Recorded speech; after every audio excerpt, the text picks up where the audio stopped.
आज की बात। स्वागत। आप जानते हैं कि आज की बात में इस समय हम लोग भारत का जो दर्शन है, इस दर्शन को पूरी दुनिया तक पहुंचाने में जिन दार्शनिकों ने अपना बड़ा योगदान दिया है, उन दार्शनिकों का एक छोटा सा परिचय हम इस कार्यक्रम के जरिए आप तक पहुंचा रहे हैं। आप ये भी जानते हैं कि इस कड़ी में हमने कई दार्शनिकों का परिचय आपके पास पहुंचाया है और इस बार इस पूरी श्रृंखला में हमारे पास है प्रसिद्ध बौद्ध दार्शनिक दिंगनाक। इन्हें दिंगनाक के नाम से भी जाना जाता है। दिंगनाक का एक जो खास परिचय आता है वो ये है कि महायानी जो स्कूल है बुद्धिज्म का, इस महायानी स्कूल में जो तार्किक संप्रदाय जो आगे बढ़ा, जो तर्क के आधार पर आगे बढ़ा, उसमें आचार्य दिंगनाक का जो नाम आता है वो बड़े ही सम्मान के साथ आता है। और दिंगनाक के साथ ये जो खास बात जुड़ती है वो ये है कि जो न्यायवादी संप्रदाय है बौद्धों की इस शिक्षा पद्धति में, उसमें ये बड़ा ही खास महत्व रखते हैं। वैसे आचार्य दिंगनाक के संबंध में अगर कोई खास बात समझी जाए तो ये भी समझिएगा कि नालंदा में जो नालंदा के संघ स्थविर हुए हैं, प्रधान रहे हैं धर्मपाल जी, तो इनके समकालीन ही आचार्य दिंगनाक को माना जाता है। लेकिन महान तार्किक के रूप में इनका परिचय आता है। वैसे इनका जो समय रहा है वो लगभग 400 से 480 या फिर कई पुस्तकों में ये मिलता है 480 से 540 तक। अब इसका सही कार्य क्या है और क्या नहीं, सही वक्त क्या है क्या नहीं, सही काल क्या है, तो सब अपने अपने तरीके से आप इसे अपने अपने संदर्भों में खोजिएगा। एक बात हम आपको बता रहे हैं कि ये जो परिचय हम आपके पास पहुंचा रहे हैं, दरअसल ये परिचय हमारे पास आया है एक पुस्तक के जरिए। और ये पुस्तक वास्तव में पुस्तक नहीं बल्कि एक शोध अध्ययन है। ये शोध अध्ययन किया है डॉक्टर राजेंद्र प्रसाद शाक्य ने। डॉक्टर राजेंद्र प्रसाद शाक्य का ये जो पुस्तक है, ये विश्व के महान बौद्ध दार्शनिक इस शीर्षक के साथ बाजार में भी है। तो प्रोफेसर डॉक्टर राजेंद्र प्रसाद शाक्य के लिए बहुत आभार व्यक्त करते हैं, उनका धन्यवाद व्यक्त करते हैं और उनके इस अनमोल कार्य के लिए उन्हें धन्यवाद देते हैं। और आज की इस कड़ी में हम थोड़ा सा आगे बढ़ते हैं। प्रोफेसर डॉक्टर राजेंद्र प्रसाद शाक्य इसमें लिखते हैं, वे कहते हैं कि दिंगनाक नवीन न्यायवादी बौद्धों के संप्रदाय के प्रवर्तक हैं। बौद्धों का जो न्यायवादी संप्रदाय है उसके वे प्रवर्तक हैं। और दिंगनाक की प्रतिभा ने केवल बौद्ध दर्शन को ही नहीं बल्कि संपूर्ण भारतीय दर्शन को नवीन विचारधारा दी। और इस दृष्टि में आचार्य दिंगनाक की जो पहचान है वो पूरी दुनिया में आ जाती है। उन्होंने केवल बौद्धों के दर्शन को नहीं रखा है बल्कि पूरा जो संपूर्ण भारतीय दर्शन है, उस भारतीय दर्शन को एक नई दिशा दी है। यदि इस दृष्टि में हम देखें तो इनका नाम बौद्ध दर्शन में नागार्जुन की तरह बिल्कुल प्रसिद्ध है और यह जम्बूद्वीप के 6 रत्नों में से एक रत्न है। यानी आचार्य दिंगनाक के लिए जो कहा जाता है कि ये जम्बूद्वीप के जो 6 रत्न हैं उनमें से एक है। और बौद्ध न्याय के इतिहास में दिंगनाक का स्थान ये सर्वश्रेष्ठ है। वस्तुतः बौद्ध न्याय के संस्थापक हैं और मध्ययुगीन न्याय के पिता कहे गए हैं। मध्ययुगीन न्याय का पिता अगर कोई है तो ये पिता, फादर, ये आचार्य दिंगनाक है। और तर्क शक्ति के कारण ही उन्हें तार्किक, महान तार्किक इस नाम से उन्हें पहचाना जाता है। अब दिंगनाक का सबसे महत्वपूर्ण ग्रंथ है और वो ग्रंथ है भारतीय दर्शन में बड़ा जिसने वैचारिक क्रांति उत्पन्न की। यह ग्रंथ है प्रमाण समुच्चय। प्रमाण समुच्चय के अतिरिक्त भी दिगनाग का महत्वपूर्ण ग्रंथ है न्याय प्रवेश, जो श्री ध्रुव द्वारा संपादित और टिप्पणी युक्त संस्कृत रूप में प्रकाशित हो चुका है। और इसके अतिरिक्त दिगनाग का महत्वपूर्ण ग्रंथ जिसमें बाह्य पदार्थों का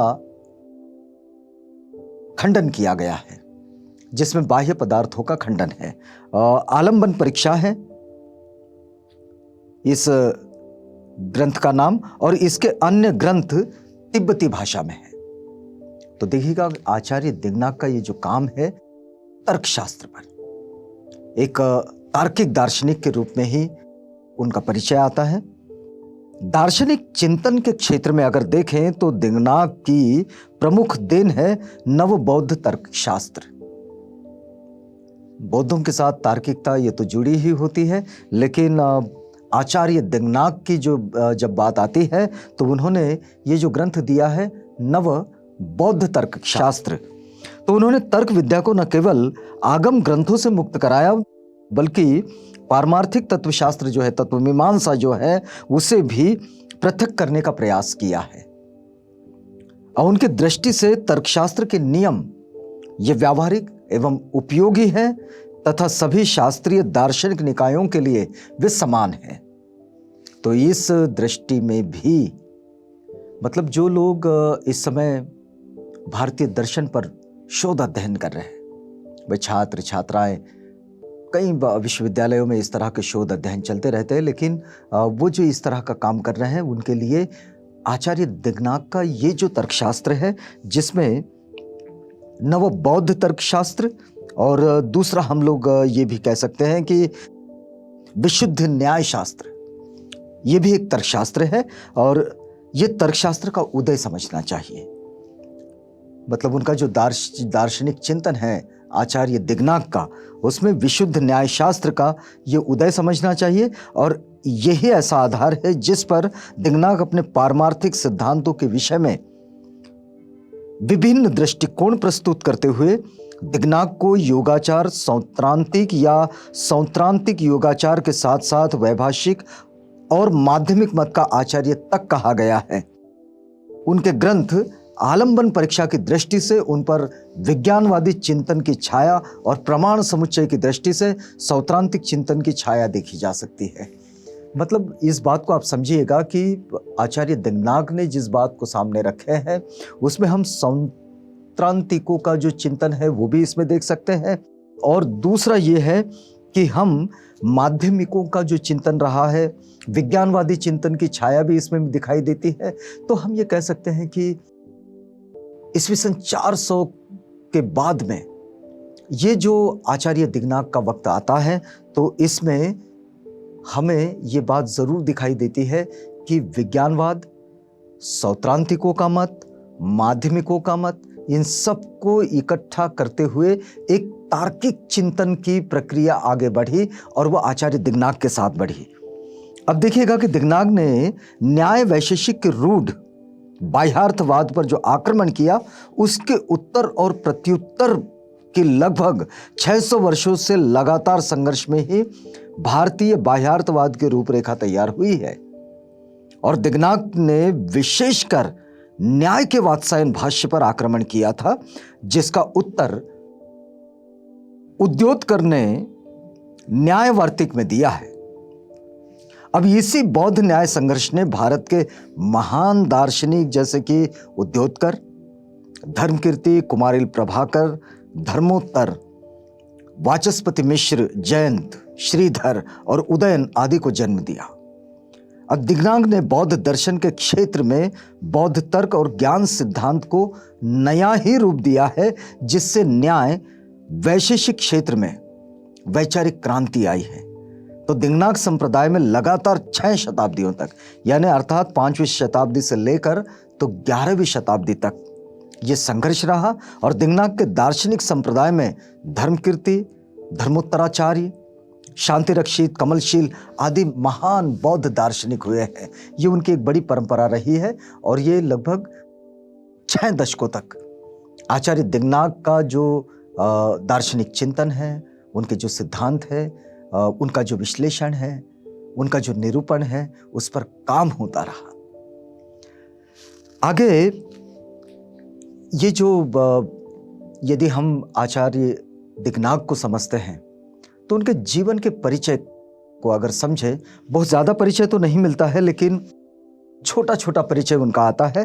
तो उनकी जीवनी को अगर देखें तो उनकी जीवनी में ये बात दिखाई देती है कि दिगनाग का जो जन्म है वो 5वीं शताब्दी में, हमने आपको वो समय बताया था, उनका काल 400 से 480 या फिर 480 से 540, ये एक समय मिलता है। तो ये जो 5वीं शताब्दी में इनका जो जन्म हुआ, दक्षिण भारत में तमिल प्रदेश में कांची यानी वर्तमान जो कांचीवरम है उसके पास सिंहवक्र नामक गांव में एक तमिल परिवार में इनका जन्म हुआ। और यह परिवार ब्राह्मण परिवार था। तो माता पिता ने प्रारंभिक जीवन में ही वेदों की और शास्त्रों की बड़ी शिक्षा इन्हें दी, लेकिन वेद और शास्त्रों की शिक्षा से उनकी जो ज्ञान जिज्ञासा थी वो कोई शांत नहीं हो सकी। और फिर वे भ्रमण करते करते संयोग से इनकी भेंट हुई उस वक्त के प्रसिद्ध बौद्ध भिक्षु वात्स्यपुत्री आचार्य नागदत्त से। तो आचार्य नागदत्त से उन्होंने जब उनकी भेंट हुई तो देखा कि ये बड़े प्रभावशाली व्यक्ति है। आचार्य दिगनाग के जीवन पर आचार्य नागदत्त का बड़ा प्रभाव रहा और वे बौद्ध दीक्षा लेकर नागदत्त के शिष्य भी बन गए। तो नागदत्त का शिष्य बनकर वे आगे बढ़े और भिक्षु संघ में रहकर उन्होंने बौद्ध ग्रंथों की शिक्षा दीक्षा सब हासिल की। और गुरु से मतभेद होने के बाद फिर उन्होंने बौद्ध मठ को छोड़ा और बौद्ध धर्म के प्रचार प्रसार और विकास के लिए वे उत्तर भारत की ओर आ गए। मतलब दक्षिण भारत को छोड़ा और उत्तर भारत की ओर आ गए। और फिर उन्होंने अपना पूरा जो जीवन काल है वसुबंधु के पास वे पहुंचे, प्रख्यात आचार्य वसुबंधु। और वसुबंधु से उन्होंने त्रिपिटक की शिक्षा ग्रहण की, उसका गहन अध्ययन किया और फिर पूरा समय आचार्य दिगनाग बुद्ध धर्म के प्रचार प्रसार कार्य से जुड़े रहे। तो दिगनाग ने शास्त्रार्थ करने के लिए उस वक्त के उड़ीसा और महाराष्ट्र प्रांत की अनेक यात्राएं की हैं और उनकी विद्वत्ता से प्रभावित होकर बौद्धों ने नालंदा विश्वविद्यालय में उन्हें आमंत्रित किया था। उन्होंने वहां सुदुर्जय नाम के एक आचार्य को शास्त्रार्थ में पराजित किया और दिगनाग इस अर्थ में दिगनाग यानी कि शास्त्रों में प्रतिद्वंद्वियों पर विजय प्राप्त करने वाले यानी कि दिग्विजय दिगनाग, तो ये पदवी उन्होंने प्राप्त की। और दिगनाग का योगदान बौद्ध दर्शन के विकास में स्वतंत्र तर्क शास्त्र यानी कि न्याय शास्त्र को प्रतिष्ठित करने का है। न्याय का तर्क शास्त्र, इसके क्षेत्र में उनके विशेष योगदान के कारण उनको मध्यकालीन न्याय शास्त्र का पिता कहा जाता है, जो हमने आपको पहले बताया।